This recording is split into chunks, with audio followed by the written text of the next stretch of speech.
In my reading this week, I came across an interesting article about sentinel species. Sentinel species are organisms, often animals, that provide advance warning of a hazardous change in the environment. As an example, you are probably most familiar with the use of canaries in coal mines. Because of their small size and high respiration rates, canaries are more rapidly susceptible to hazardous gases like carbon monoxide than are humans. So in days gone by, coal miners famously used canaries as an early warning sentinel. If the canary became distressed or died, it was a warning to the miners to put on respirators or to escape or to do something because the mine had become toxic. Similarly, honeybees are a sentinel species for the environmental effects of air pollution or pesticides. Bivalve mollusks respond rapidly to rising levels of water pollution. And in the 1950s, in Minamata Bay, Japan, cats that developed dancing cat fever provided the first warning of dangerous mercury contamination in the fish that people were eating. The fish had become toxic through the dumping of industrial waste into the ocean, and the cats were eating the scraps from the tables of family dinners and dying as a result. When smaller or more vulnerable species fall into duress or distress, it is a clear warning that something in the environment has become toxic. It sounds a cry of alarm, and it calls for change. By the same token, if sentinel species are healthy and well, the environment may be presumed safe for all. And I began to think, perhaps that is why the Bible is so constant in its admonition to care for widows and for orphans and for the alien in your midst. In a largely agricultural society defined by patriarchy and primogeniture, or the passage of land from father to firstborn son, widows and orphans and aliens of the ancient Middle East were culturally and economically the most vulnerable. In that setting, a widow did not just lose a husband, she lost everything. She could not inherit her husband's estate, which would pass to the deceased man's sons or brothers. And orphans, especially female orphans, were similarly at risk, and aliens had very limited rights. The playing field was far from level. The widow, the orphan, and the alien were dependent upon an atmosphere of compassion and of care and of justice. And in the absence of those societal qualities, they were the first to come into harm's way. Hunger, human trafficking, crime, and death. But this is why I say that widows and orphans, the alien and the poor are like sentinels. An environment that is toxic to the most vulnerable is not far removed from an environment that's toxic for all. Ignore the distress of the cats in Minamata, Japan, and soon everybody in the food chain is impacted. Ignore the injustice to widows and orphans and aliens. Well, as Martin Luther King Jr. wrote in his letter from Birmingham jail, injustice anywhere is a threat to justice everywhere. We are caught in an inescapable network of mutuality, tied in a single garment of destiny. Whatever affects one directly affects all indirectly. Now, if widows and orphans were sentinels in ancient Israel, if you will, judges were supposed to supply the corrective. If the widow or the orphan were mistreated or their human rights were abused, judges were charged with being attentive to God's repeated command to care for the least. The judges were to be the arbiters of fairness. In Deuteronomy, Moses offers this charge to judges: give the members of your community a fair hearing and judge rightly between one person and another. whether citizen or resident alien. You must not be partial in judging. Hear out the small and the great alike. You shall not be intimidated by anyone, for the judgment is God's. Within Israel's covenant community, judges were charged with declaring God's judgment and preserving mishpat, justice, tzaddik, righteousness, and shalom, peace. Justice and righteousness and peace. Now, in the parable that Jesus tells from our Luke text this morning, we see these roles: widows as sentinels and judges as correctives, not functioning as they should. We meet a judge, a stock character. He has no name and no particular place. He's a judge in a certain city, which means any city or every city. And this judge, Jesus tells us, did not fear or honor God, nor have any respect for people.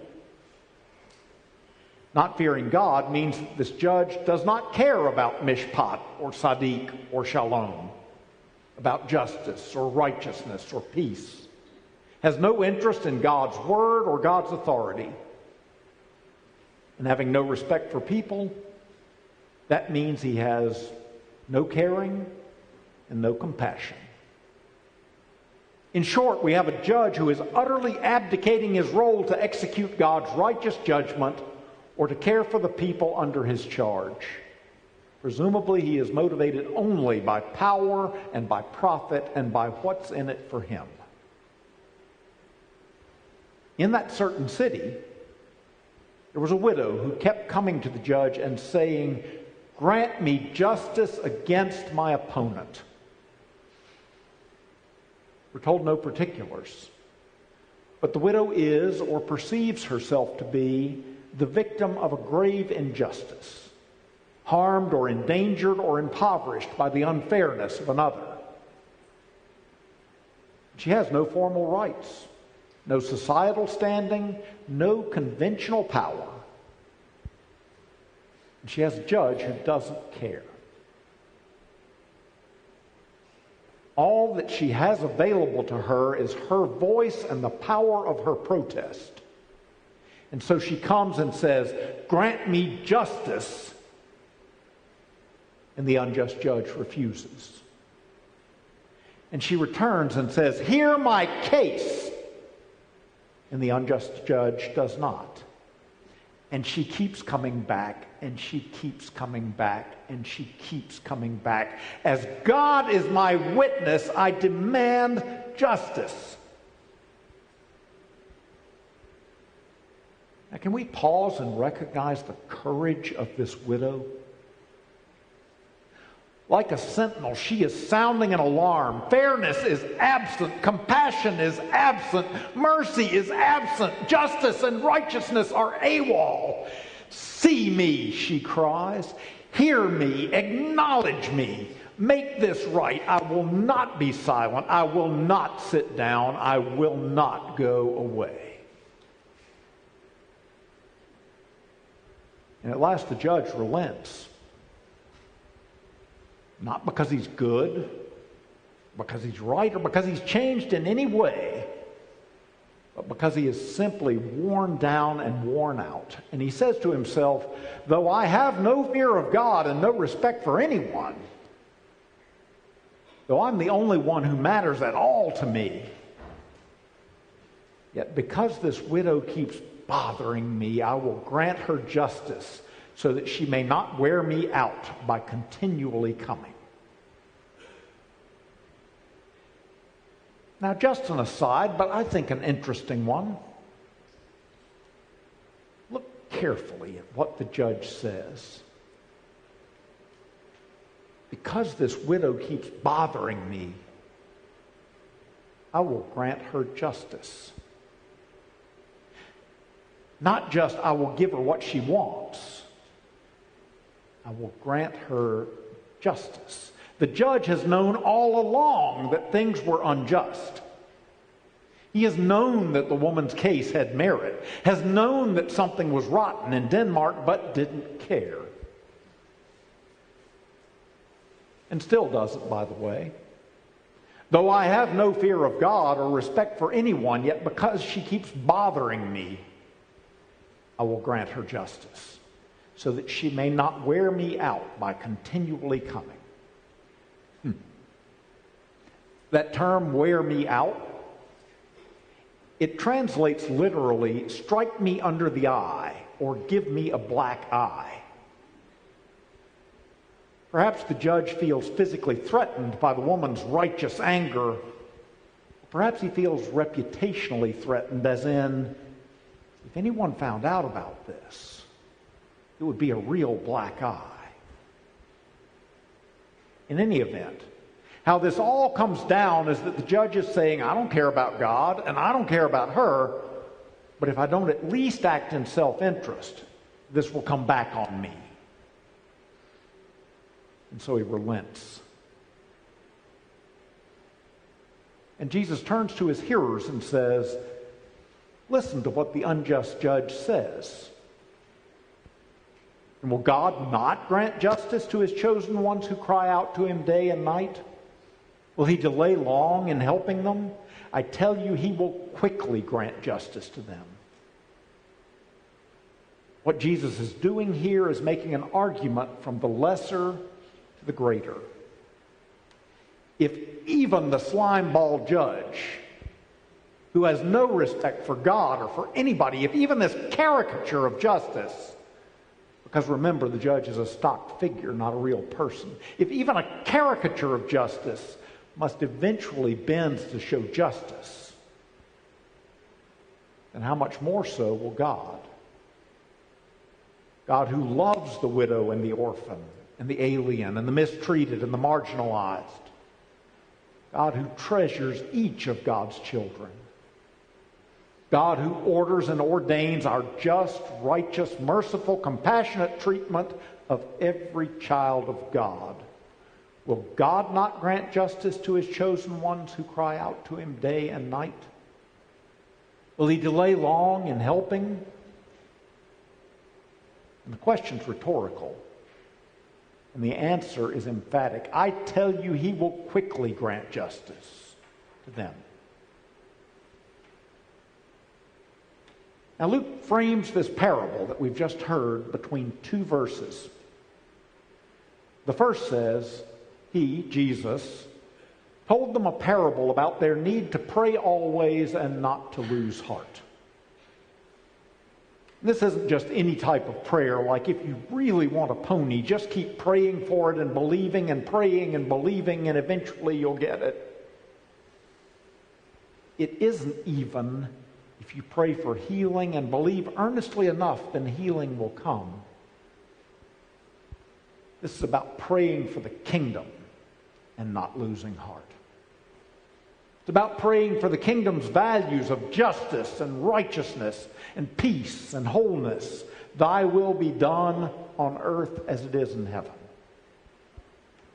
The 17th chapter of Luke's gospel, which immediately precedes Jesus' telling of this parable, relates to the parousia, to Christ's second coming, to the close of the age, which early Christians believed was imminent, happening any time.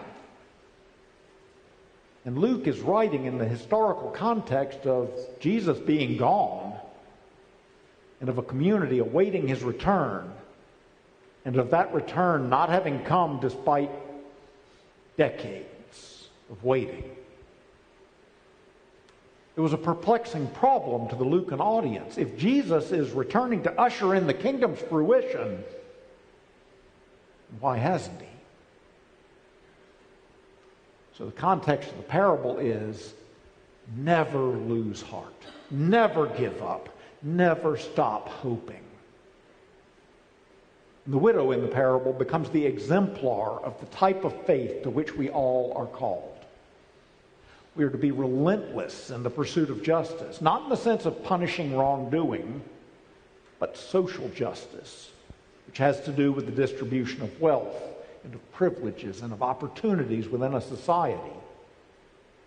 social justice which has its eye upon the health and the well-being and the welfare of the sentinels. Surely, Jesus says, God will not delay in bringing these things. But I mentioned a second verse, one at the beginning of the parable, one at the end. And at the end of the parable, Jesus says, and yet, when the Son of Man comes, will he find faith on the earth? Will he find that some group of people have been unwilling to accept injustice? Will he find voices still clamoring for shalom? Will he find a community that prays always for justice and does not lose heart? Or will he find no one who still cares?